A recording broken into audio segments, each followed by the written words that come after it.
कूर्म द्वादशी। कूर्म द्वादशी पौष मास के शुक्ल पक्ष की द्वादशी की तिथि होती है। कूर्म द्वादशी का दिन भगवान विष्णु को समर्पित होता है। आपको बता दें, पुत्रदा एकादशी व्रत के दूसरे दिन कूर्म द्वादशी का व्रत होता है, जो कि प्रतिवर्ष पौष मास की शुक्ल पक्ष की द्वादशी को किया जाता है। विष्णु पुराण के अनुसार इस दिन भगवान विष्णु जी ने कूर्म अवतार अर्थात कछुए का अवतार लिया था, जिस कारण यह द्वादशी भगवान विष्णु के कूर्म रूप को समर्पित है। श्री विष्णु रूप कूर्म स्वरूप की पूजा की जाती है। मान्यताओं के अनुसार जो कोई व्यक्ति कूर्म द्वादशी का व्रत विधि नियमों से करता है, उसकी सभी मनोकामनाएं पूर्ण होती हैं। आप भी इस द्वादशी का व्रत रखते हैं तो इस व्रत कथा और पूजा विधि को पढ़कर अपना व्रत पूर्ण कर सकते हैं। कूर्म द्वादशी शुभ मुहूर्त। हिंदी माह के अनुसार कूर्म द्वादशी का व्रत प्रतिवर्ष पौष मास की शुक्ल पक्ष की द्वादशी अर्थात पुत्रदा एकादशी व्रत के दूसरे दिन आता है, जो इस वर्ष 3 जनवरी 2023 मंगलवार के दिन पड़ रही है, जिसकी शुरुआत 2 जनवरी 2023 को रात्रि लगभग 8:23 पर हो रही है और द्वादशी तिथि समाप्त 3 जनवरी 2023 को लगभग रात्रि के 10:02 पर हो रही है।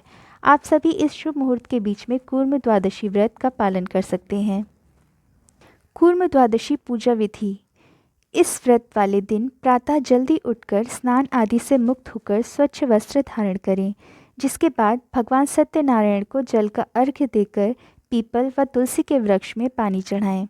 जिसके बाद भगवान विष्णु की वंदना करें और इस व्रत का संकल्प करें। अब आपको एक चौकी लेनी होगी, जिस पर लाल रंग का वस्त्र बिछाकर भगवान कूर्म की तस्वीर रख देनी है। यदि आपके पास विष्णु के अवतार कूर्म अवतार की मूर्ति नहीं है तो आप भगवान विष्णु की भी रख सकते हैं। इसके बाद भगवान विष्णु की पूजा जल, फल, पुष्प, नैवेद्य, अक्षत, धूप, दीप, चंदन आदि चढ़ाकर विधिवत रूप से पूजा करें। जिसके बाद भगवान की आरती उतारें और प्रसाद चढ़ाएं। कूर्म द्वादशी व्रत कथा।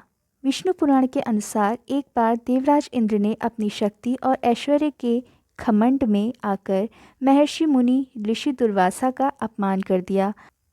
अर्थात ऋषि दुर्वासा ने देवराज को एक पुष्पों की माला भेंट स्वरूप थी, परंतु देवराज इंद्र ने उस पुष्पमाला को स्वयं पहनने के बजाय अपने ऐरावत हाथी को दे दिया और हाथी ऐरावत ने उस माला को नीचे फेंक दिया, जिस कारण ऋषि दुर्वासा अति क्रोधित हो उठे।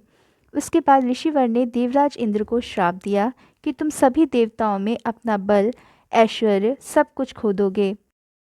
ऋषि दुर्वासा के श्राप के कारण देवराज बहुत निर्बल व तेजहीन हो गए, जिसका फायदा असुर ने उठाया। उनको इस स्थिति में देखकर राक्षसों ने आक्रमण कर दिया और देवताओं को हराकर देवराज बलि ने स्वर्ग पर अपना आधिपत्य जमा लिया और सभी देवताओं को स्वर्गलोक से निकाल दिया। जिससे परेशान होकर सभी देवगण भगवान विष्णु के पास गए और अपनी सारी कथा सुनाई। तब भगवान विष्णु जी ने कहा, यदि तुम सभी देवता व राक्षसगण मिलकर समुद्र मंथन करोगे तो उससे अमृत प्राप्त होगा, जिसे पीकर तुम्हारी खोई हुई शक्ति वापस आ जाएगी। किंतु ध्यान रहे, यह कार्य इतना भी आसान नहीं है। तब विष्णु जी ने कहा कि तुम असुरों को अमृत का लोभ देकर समुद्र मंथन में सहायता के लिए साथ कर लो। जब राक्षसों ने अमृत वाली बात को सुना तो वे सभी इसके लिए तैयार हो गए और कहा कि जो भी मंथन के समय कीमती वस्तु निकलेगी उसे आधी आधी बांट लेंगे, और इस प्रकार दोनों पक्ष समुद्र मंथन के लिए मान गए।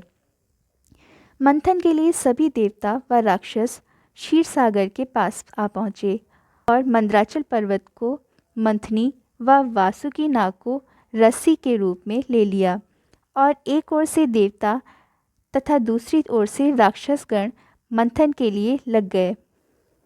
समुद्र मंथन के प्रारंभ होने के कुछ ही समय के बाद मंदराचल पर्वत धीरे धीरे समुद्र में जाने लगा, जिस कारण देवता व दानवों ने मंथन को रोक दिया।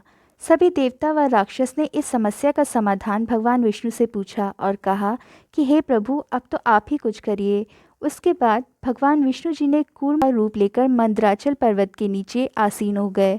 तब जाकर उनकी पीठ पर समुद्र मंथन पुनः प्रारंभ हुआ और इसी प्रकार धीरे धीरे कीमती वस्तुएं, बहुमूल्य रत्न निकले।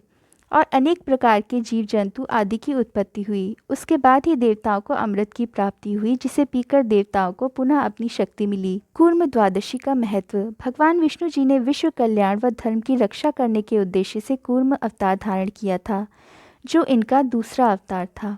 इस अवतार में भगवान श्री हरि जी कछुए के रूप में प्रकट हुए थे, जिस कारण इसे कच्छप अवतार व कूर्म अवतार के नाम से भी जाना जाता है। इस रूप का अवतार लेने का कारण देवता व दानवों के हाथों से हो रहा समुद्र मंथन में सहायता करना था।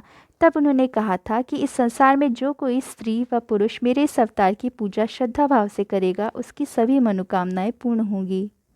कूर्म द्वादशी के दिन घर में कछुआ लाने को सबसे महत्वपूर्ण बताया गया है। ऐसा माना जाता है कि चांदी व अष्ट धातु का कछुआ घर व दुकान में रखना अति शुभकारी होता है। काले रंग का कछुए को भी शुभ बताया जाता है। इससे जीवन में हर तरह की तरक्की की संभावना बढ़ती है।